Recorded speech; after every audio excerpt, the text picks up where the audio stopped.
আপনার জীবনে যতই দুঃখ কষ্ট থাকুক না কেন, যতই অভাব থাকুক না কেন, সেটাকে আপনি কখনোই সাইনবোর্ড করবেন না। কারণ সেটা যদি আপনি সাইনবোর্ড করেন, আপনার দুঃখ কষ্ট অভাব আপনি যদি প্রকাশ করেন, আপনি যদি মানুষকে বুঝতে দেন, তাহলে মানুষ আপনাকে খুব সস্তা ভেবে সেই রকম ব্যবহার করবে।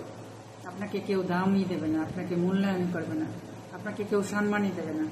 আপনি যে কোনো একটা কাজে যাবেন, সেখানেই আপনি অবহেলার শিকার হবেন। সবাই আপনাকে অবহেলা করবে, অবজ্ঞা করবে।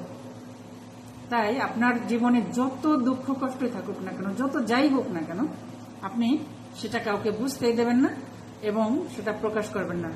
আপনার সেই দুঃখ কষ্টকে আপনি কখনোই সাইনবোর্ড করবেন না।